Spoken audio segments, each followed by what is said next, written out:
Mes chers compatriotes,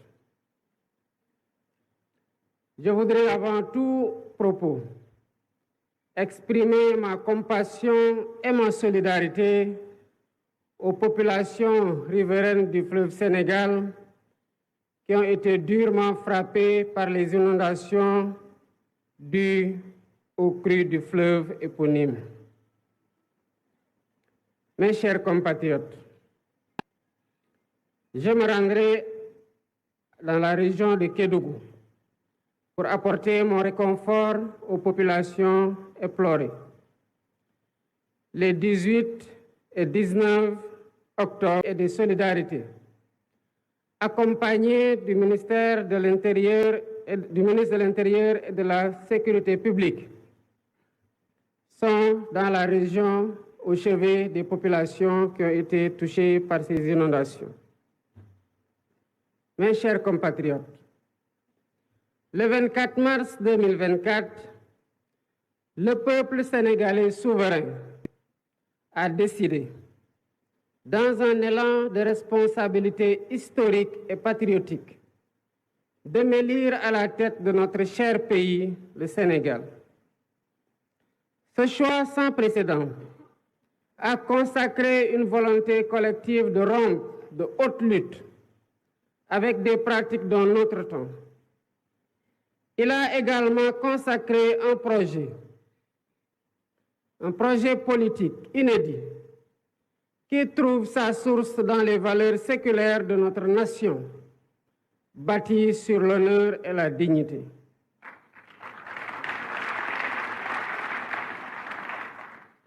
Pour rappel, lors de ma prestation de serment le 2 avril 2024, je m'engageais devant vous à mobiliser les Sénégalais d'ici et de la diaspora autour d'un projet national fédérateur orienté vers un futur serein.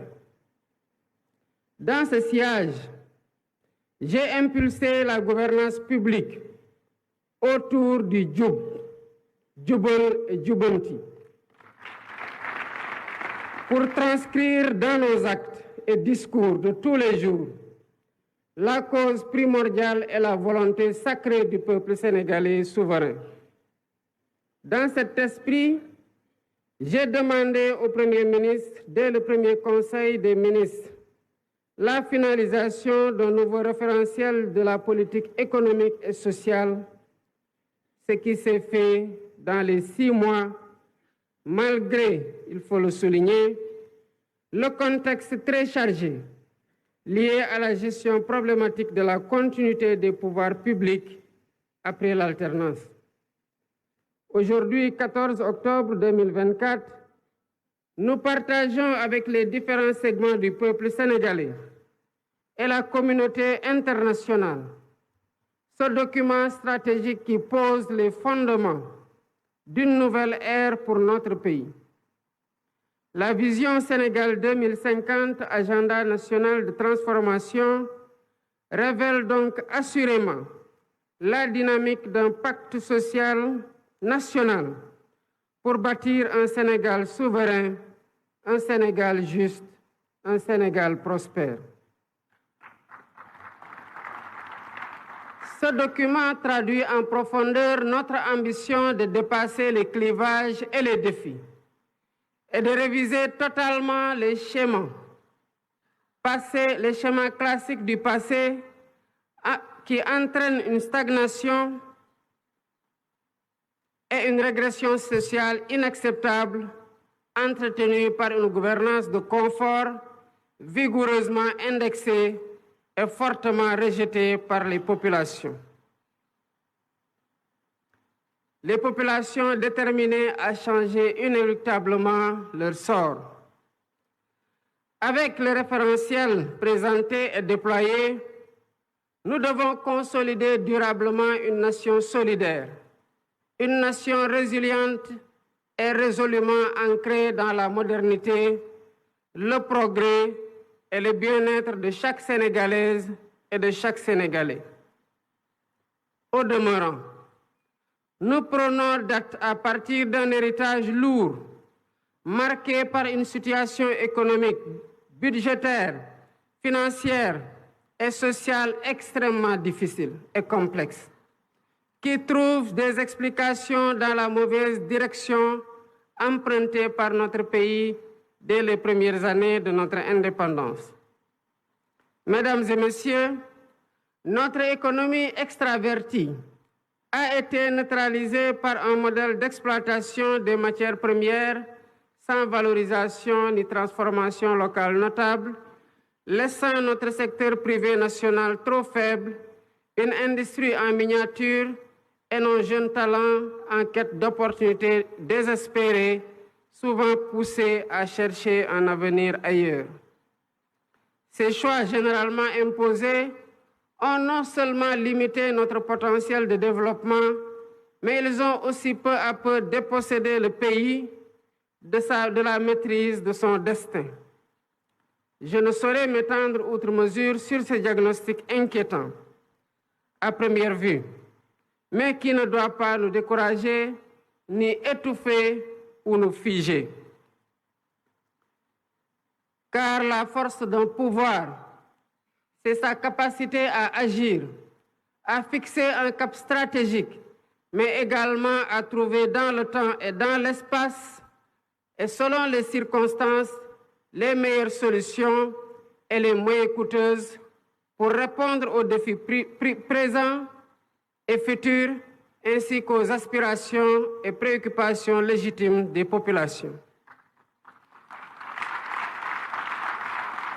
Mes chers compatriotes, c'est donc le temps de la transcendance, du consensus, du sursaut et du don de soi pour asseoir notre souveraineté et libérer les énergies, les talents et les potentiels de notre nation.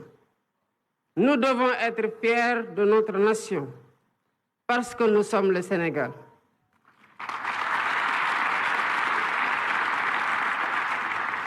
Nous sommes le Sénégal, un pays de courage. Nous sommes le Sénégal, un pays de résilience. Nous sommes le Sénégal, un pays de solidarité face à l'épreuve. Voilà pourquoi nous devons faire notre introspection individuelle et collective pour reprendre avec confiance notre destin en main et mettre notre Sénégal sur une trajectoire d'exigence, d'espérance, de performance et de progrès. C'est tout le sens et la pertinence de la vision Sénégal 2050. Cette nouvelle stratégie nationale de développement est une réponse innovante aux défis de la transformation systémique du Sénégal. Elle repose sur une vision endogène claire, cohérente, ambitieuse et assumée. Cette feuille de route pour les 25 prochaines années, qui fait l'objet aujourd'hui d'un partage et le fruit d'une réflexion collective, est déclinée en stratégie quinquennale et décennale. Elle permettra d'ajuster et d'optimiser nos actions et efforts en temps réel. Ainsi, la transformation systémique du Sénégal repose sur 4 axes stratégiques déterminants. Le premier axe consiste à asseoir une économie compétitive, créatrice d'emplois. Nous visons à bâtir une économie diversifiée et résiliente, mais aussi inclusive. Cela passe par la valorisation de nos ressources naturelles, qu'elles soient agricoles, minières, pétrolières ou gazières, à travers une industrialisation ambitieuse. Nous intégrerons nos matières premières dans les chaînes de valeur mondiales et nous transformerons nos richesses sur place, en particulier grâce aux technologies numériques et à l'intelligence artificielle. Le développement de pôles économiques viables associés à un cadre des affaires attractif contribuera à renforcer le secteur privé national et à diversifier notre économie. Dans les tout prochains jours, une loi sur la souveraineté économique viendra consacrer cette dynamique en s'appuyant sur une stratégie de financement solide et concertée avec toutes les parties prenantes. Le deuxième axe est celui de la durabilité et de l'aménagement du territoire. Notre développement ne sera viable que s'il respecte et préserve notre environnement. Nous avons le devoir de protéger notre biodiversité et de promouvoir l'économie circulaire pour que le Sénégal devienne un modèle en matière de gestion durable de ses ressources. En parallèle, l'aménagement équilibré de notre territoire sera assuré grâce à 6 grands corridors de développement qui désenclaveront les zones rurales et relieront les pôles de croissance. Nous veillerons à offrir à tous un accès équitable aux infrastructures essentielles, en particulier dans les régions les plus reculées. L'expansion des énergies renouvelables telles que le solaire et l'éolien jouera un rôle central dans la transition énergétique du Sénégal afin que nous puissions léguer aux générations futures un pays respectueux de son environnement et en phase avec les défis climatiques. Le troisième axe porte sur le renforcement du capital humain et sur l'équité sociale. L'investissement dans l'éducation, la formation et l'innovation sera au cœur de cette transformation. Nous mettrons en place une politique éducative de qualité pour tous, ainsi que des réformes visant à offrir à chaque Sénégalaise et à chaque Sénégalais des opportunités égales, quel que soit son lieu de résidence. La réforme foncière permettra une répartition des terres, tandis que le système de santé sera modernisé pour garantir à tous un accès équitable à des soins de qualité, en particulier dans les zones rurales. En outre, un système national d'assurance maladie sera instauré pour protéger chaque citoyen des aléas économiques et sociaux, réduisant ainsi les inégalités. Le Sénégal de 2050 sera porté par une jeunesse compétente, dynamique et préparée pour répondre aux défis du monde moderne. Ce capital humain de qualité sera l'un des piliers de notre compétitivité économique. Le quatrième axe concerne la bonne gouvernance et l'engagement africain. La refonte de nos institutions est indispensable pour servir au mieux les aspirations de notre peuple. Nous combattrons durement la corruption et nous réformerons l'administration pour en faire un levier puissant au service du développement. Ce processus de gouvernance renforcée garantira une gestion rigoureuse de nos ressources, assurant que chaque action entreprise contribue à l'atteinte de nos objectifs collectifs. Notre engagement panafricain sera également réaffirmé avec un renforcement de la coopération avec nos pays frères. Convaincu que l'avenir de notre continent repose sur l'intégration régionale et la solidarité, le Sénégal jouera un rôle leader sur le plan africain, notamment dans les domaines de la sécurité, de l'innovation technologique et de la gouvernance démocratique. Ensemble, avec les pays frères de la sous-région, nous œuvrerons pour une Afrique unie, souveraine et prospère, capable de relever les défis communs et de se positionner comme un acteur majeur sur la scène internationale.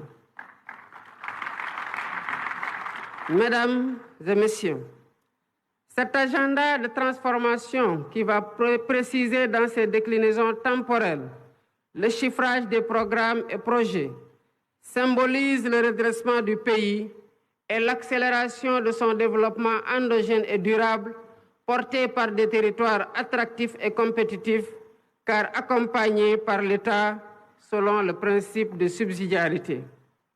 Cet agenda d'espoir et de mobilisation ne se limite pas à des mesures économiques. Il illustre surtout la volonté de renforcer la cohésion nationale, de réduire les inégalités et de garantir à chaque citoyen une place dans le Sénégal du futur qui se dessine et que nous bâtissons avec détermination. Il s'agit d'un projet collectif au-delà des clivages politiques qui appelle l'engagement de chaque Sénégalaise et de chaque Sénégalais. D'où mon attachement particulier à son appropriation, à son enrichissement et à sa vulgarisation par une communication adaptée auprès de toutes les forces vives de la nation. L'agenda 2050 s'adresse autant aux Sénégalais d'aujourd'hui qu'aux générations futures.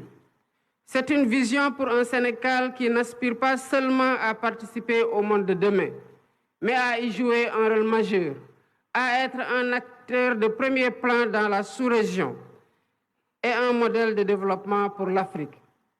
Je voudrais, à cet instant précis, adresser mes chaleureuses félicitations au Premier ministre Ousmane Sonko.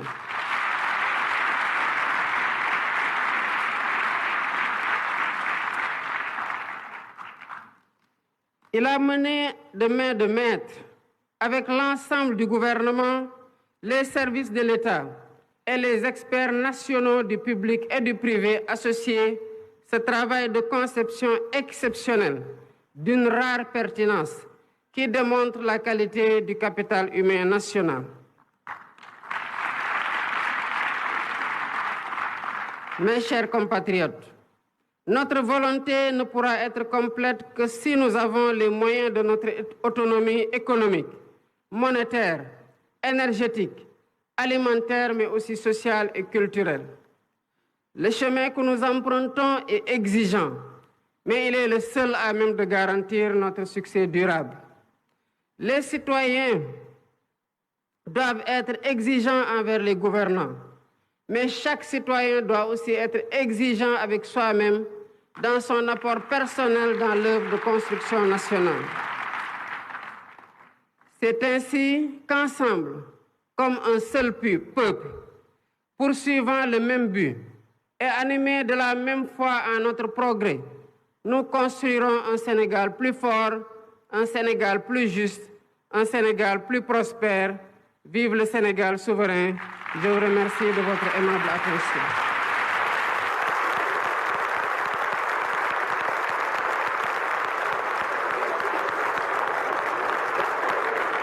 Vous venez de le voir C'est sur bon. ces images. Alors c'est ça muy noonu par rapport ak li nga xam ne que mu di le discours du président Bassirou Diomaye Diakhar Faye discours daal di ñëwaat si nu mu gën a yaatu seen si époque yoo xam ne itam am na solo alors lu ñu tuddee solo waxtu jeex na bàyyi nga daal tàggoo